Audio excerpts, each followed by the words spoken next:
मेरे प्रियो, परमेश्वर सब कुछ लौटा देने वाला है। हम पहले शमूएल उसके 30वें अध्याय में दाऊद की उस कहानी को पढ़ते हैं, जब वो एक दिन अपने पूरे झुंड के साथ 600 साढ़े 600 लोगों के साथ वापिस अपने तंबुओं में रहने के स्थान, निवास स्थान में आते हैं। देखकर हैरान, मैदान बिल्कुल साफ, किसी का नामो निशान नहीं, न पत्नी न बच्चे न उनका सामान, कुछ भी नहीं। कुछ आए दुश्मन, सब कुछ जला डाला, पत्नी बच्चों को उठाकर ले गए, जो तब तक उनके पास उनकी संपत्ति थी वो सब चला गया। और लिखा है कि वो इतना रोए जब तक और उनके अंदर रोने की क्षमता नहीं थी। मेरे प्रियो, परमेश्वर लॉर्ड फेयर का परमेश्वर है। वो सब कुछ का सब कुछ यथास्थापित कर पहले अवस्था से बढ़कर हमारे जीवन में प्राविधान करने वाला है। उसके वचन कभी खाली नहीं जाते। मेरे प्रियो, वो आपकी परिस्थिति में उठ खड़े होने वाला परमेश्वर है। इससे दुखदाई और क्या अवस्था, घर आए तो सब कुछ जला हुआ, खाली, पत्नी बच्चों को उठाकर ले गए, सब कुछ खत्म हो गया एक ही पल के अंदर। निराशा की अवस्था। और परमेश्वर ने उससे कहा था, तेरे अपने अंदर से कभी भी मैं, जो भी यहां पर वो राजा होंगे और कभी भी सिंहासन खाली नहीं रहेगा। वो एक उसने, परमेश्वर ने दाऊद के साथ एक वाचा बांधी थी। अब क्या है, पत्नी बच्चे सब चले गए, अब तो कुछ नहीं है। मेरे प्रियो, जब उसके साथ के लोगों ने भी उस निराशा की अवस्था में और अंधकारमय अवस्था बनाने के लिए उसको बिल्कुल, जो जलती हुई, अगर थोड़ी भी किसी व्यक्ति के अंदर एक आशा की एक मोमबत्ती भी जल रही हो, एक छोटा सा चिराग, उसको भी बुझा देने वाली घटना, चारों तरफ से वो लोग जो उसके अपने साथी थे वो उठकर खड़े हो गए, हाथों में पत्थर ले लिए और कहने लगे, इसी दाऊद को मारो, इसी के कारण ऐसा हुआ है। मेरे प्रियो, मुझे नहीं पता आपके साथ ऐसा कोई विषय हुआ हो, अपने दर्द, अपने दुख के चरम सीमा के अंदर, और लोगों की बुराई, इसके कारण ऐसा हुआ है। मेरे प्रियो, वो पत्थर सहना मुश्किल हो जाता है। लेकिन यहां पर एक अजूबा देखते हैं। हम जानते हैं कहानी के अंदर कि दाऊद सब कुछ लौटा ले आया। उसकी कुंजी क्या है, वो कैसे संभव हुआ, मैं और आप उससे कैसे उसको अपने जीवन में लागू कर सकते हैं, हम उससे क्या सीखते हैं। उसके 6 पद में लिखा है कि उस समस्या के बीच में आग के धुएं उठ रहे हैं, मिट्टी में सब कुछ मिल चुका है, पत्नी बच्चे उठाकर ले गए, ये नहीं पता कि वो जीवित हैं, कहाँ हैं, सब कुछ अपने मन के अंदर अगर विचारें तो 1 घंटे के अंदर सारे बाल सफ़ेद हो जाएं। ऐसा लगे जैसे हमारे मुंह पे झुर्रियाँ आ जाएं। सब कुछ बदल सकता है अपने जीवन के अंदर, अपने शरीर के अंदर, अपने मन के अंदर। आदमी कुछ समय में ऐसा लगे शायद मैं पागल हो जाऊंगा। मेरे प्रियो, इसमें मेरी और आपके लिए एक पाठ है, एक सबक है। उस अवस्था के बीच में पहला शमूएल 30:6 के अंदर वो उठ खड़ा होता है दाऊद। लिखा है कि उसने अपने परमेश्वर यहोवा में अपने आप को उसने हिम्मत हियाव बांधा। David encouraged himself in the Lord. कैसे संभव हुआ? मेरे प्रियो, दूसरे शमूएल उसके 23वें अध्याय के अंदर वहां एक छोटी सी कुंजी है जो हम जानते हैं कि ये इस अवस्था में भी दाऊद के जीवन के अंदर ये कैसे, ये इस तरह से सब कुछ लौटा, सब कुछ प्राप्त करने का उस पथ पर दाऊद कैसे पड़ा, ये कैसे संभव हो सका?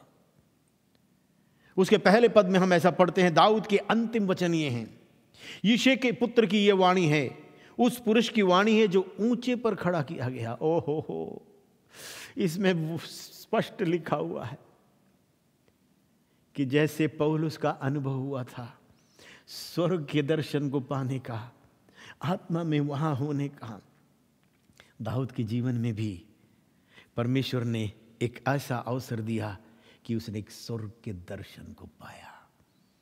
उस वास्तविकता को जीवन के अंदर उसने ग्रहण किया, जान लिया। मेरे प्रियों, और कहता है, और याकूब के परमेश्वर का अभिषिक्त, इज़राइल का मधुर भजन गाने वाला।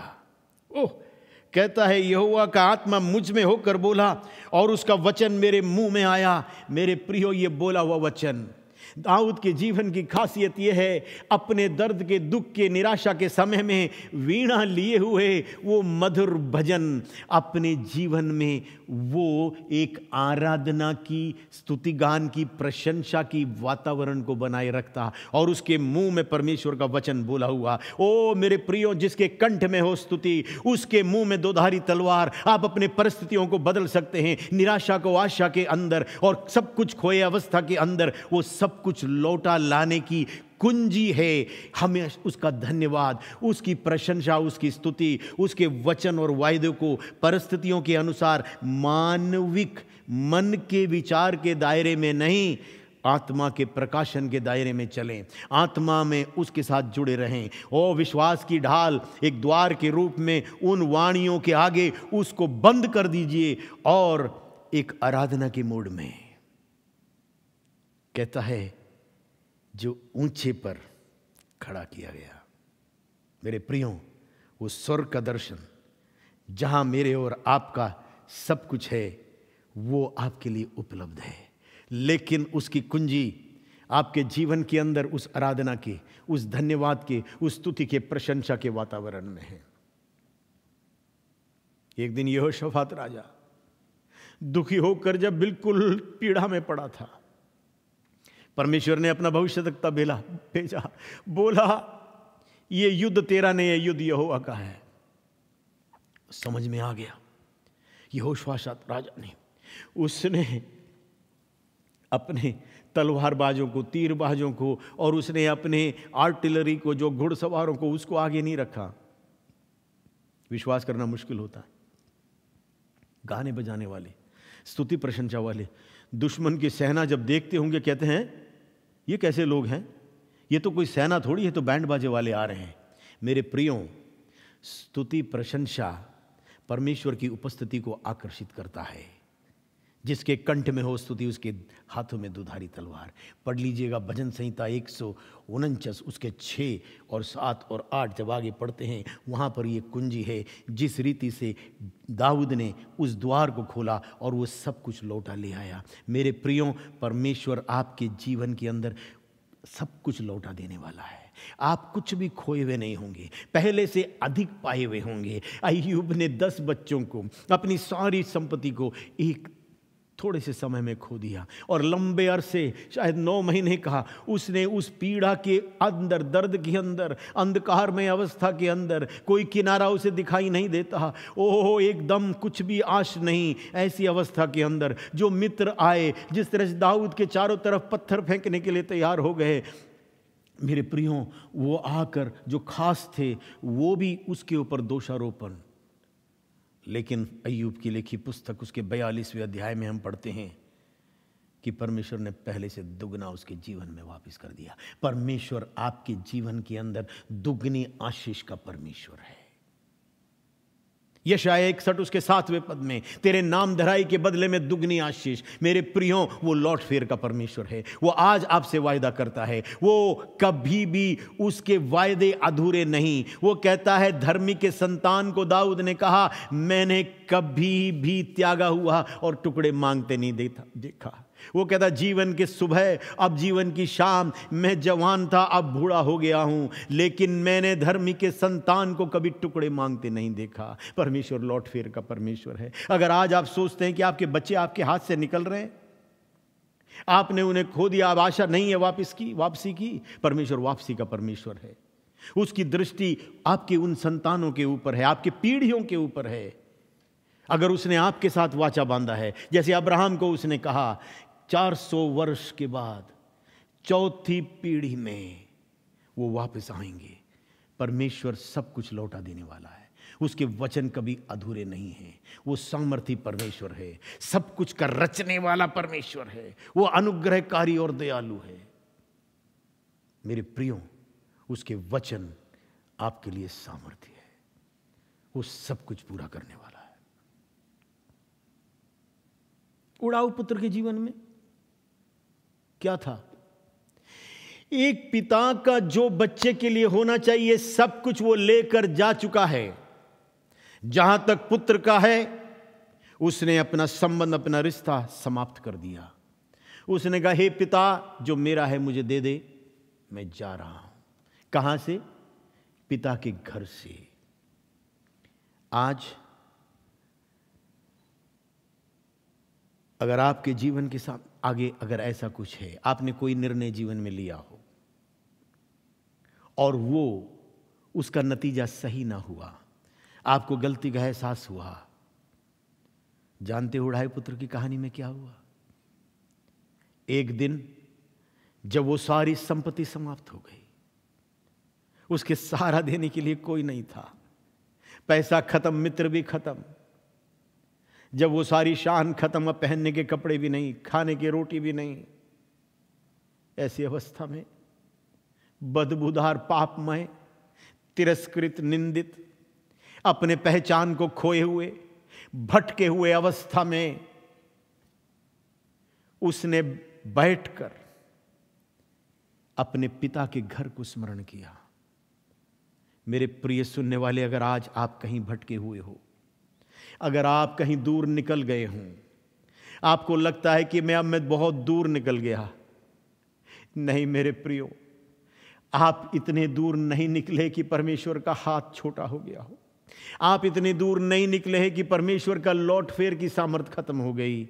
नहीं, मैं समझता हूं अगर वो उड़ाऊ पुत्र अपने मन के अंदर उसका एक विचार आया और अपने अपने हृदय में, मन में उसने ठाना कि अब मैं यहाँ से उठूंगा, मैं अपने पिता के घर जाऊंगा, वहाँ पर जो नौकर हैं, जो दास हैं, जो गुलाम हैं, उनकी हालत मेरे से बढ़कर है। आज मैं उठूंगा और मैं अपने पिता के घर जाऊंगा और मैं कहूँगा, हे मेरे पिता, मैंने, हे पिता, आपके और परमेश्वर की उपस्थिति में पाप किया है।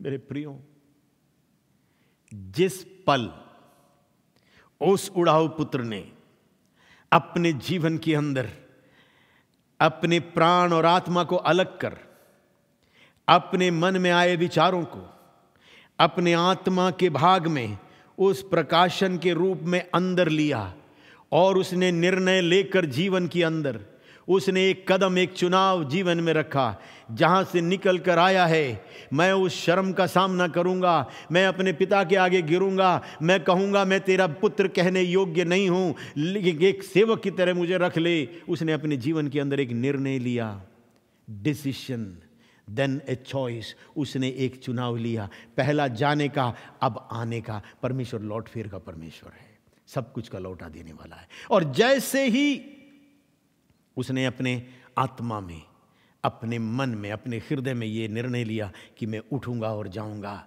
मेरे प्रियो, उसी घड़ी, उसी पल परमेश्वर ने उसके लिए द्वारों को खोल दिया। पुत्रत्व का अधिकार, परमेश्वर के साथ, अपने पिता के साथ एक पार्टनरशिप, एक सहयोगी, सहभागिता, उसने वहां पर उसके लिए परमेश्वर ने उस भूमिका को तैयार कर दिया। ये उठता है, जाता है, और हम वचन में ऐसा पढ़ते हैं कि जब बहुत दूर ही था, उसका पिता ने उसे देखकर पहचान लिया। वो उठा और दौड़ा, और लिखा है उसे गले लगाया, और जानते हो क्या किया? लिखा है बहुत चूमा। मेरे प्रियो, आज आप अपनी खोई अवस्था में सोचते होंगे, मुझे कौन स्वीकारेगा, मुझे कौन ग्रहण करेगा, मैं सब कुछ तो बर्बाद कर चुका हूं। मेरे प्रिय, कुछ बर्बाद नहीं हुआ। परमेश्वर लौट फेर का परमेश्वर है। उसने आपको चुना है, उसने अपनी दृष्टि आपके ऊपर लगाया है। पिता परमेश्वर ने अपने इकलौते पुत्र को आपके लिए बलिदान किया है, और उसने जो वायदे किए हैं, उसने अपने पुत्र के अंदर सेत में सब कुछ आपके लिए पूरा कर दिया। पवित्र आत्मा उस मोहर की तरह उसने उसको हमारे जीवन के अंदर दे दिया है, और वो सामर्थ्य है आपके जीवन में ईश्वरीय वायदों की लौट फेर का, वो सब कुछ पूरा कर देगा। जब दूर ही था वो, पिता भागा उसे गले लगाया। क्या पिता को बदबू नहीं आई? मेरे प्रियो, वो पिता आपके बदबू और गंदगी को देखने वाला नहीं है। वो पिता आपको अपने इकलौते पुत्र के लहू में धुला हुआ देखता है। ये समय है आज उसके वायदों पर विश्वास करने का, अपने निराशा की अवस्था को उठाकर दूसरी तरफ डालने का, उस दुष्ट के जितने भी शैतान के धोखे की वाणियां हैं उसको एक तरफ डालकर उसके मुंह को बंद कर, वो द्वार उन वाणियों पर बंद कर, उसके वचन को अपने अंदर सजीव कर। जो प्रभु हमारे भीतर है उसे जगाकर उठ खड़े होकर उस पिता को पुकारने का, हे पिता, मैंने तेरे और परमेश्वर के विरोध में पाप किया। मेरे प्रियो, वो लौट फिर का परमेश्वर है। जानते हो क्या हुआ? उसको एक नया वस्त्र, धार्मिकता का उसको एक वस्त्र पहना दिया।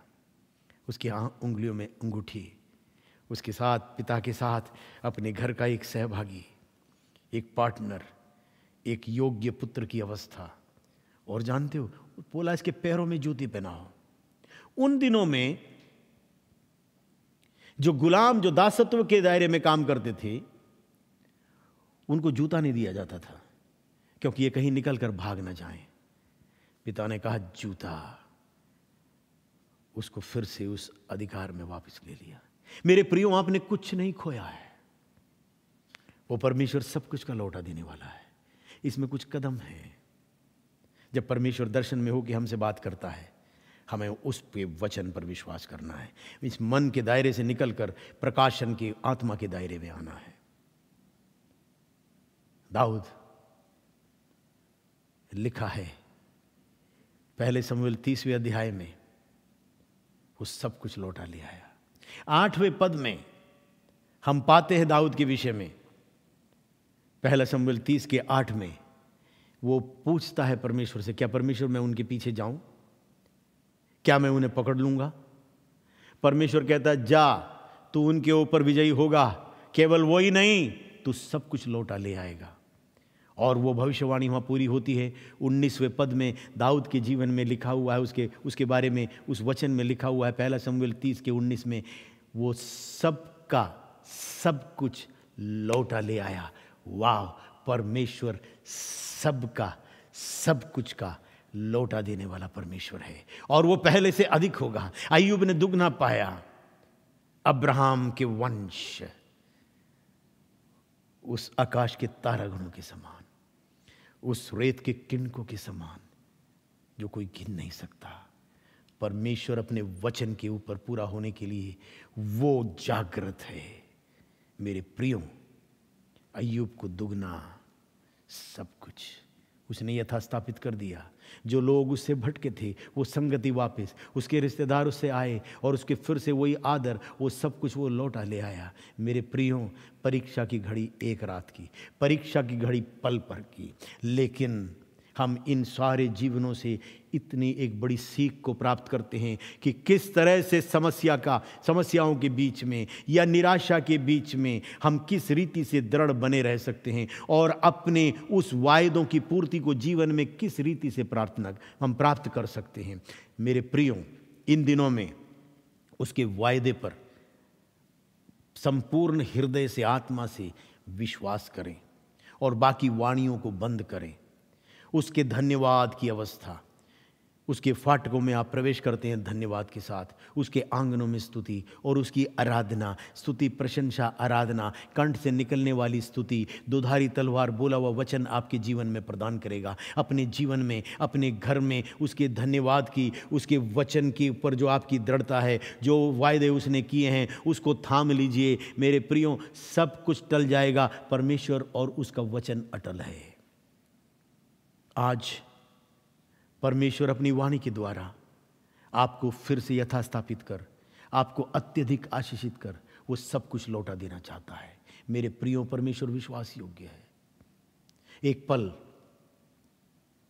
अपनी आंखों को बंद करें, हम एक साथ प्रार्थना करें। पिता परमेश्वर, आज जो इस वाणी को सुन रहे हैं, अगर आज कहीं कोई निराशा की अवस्था में, अगर आज वो सोचते हैं कि अब मेरे लिए एक लौट फिर संभव नहीं है, आज जहां मैं भटका हुआ हूं, मेरा लौटना असंभव है, मेरे प्रिय परमेश्वर, आप दयालु हैं।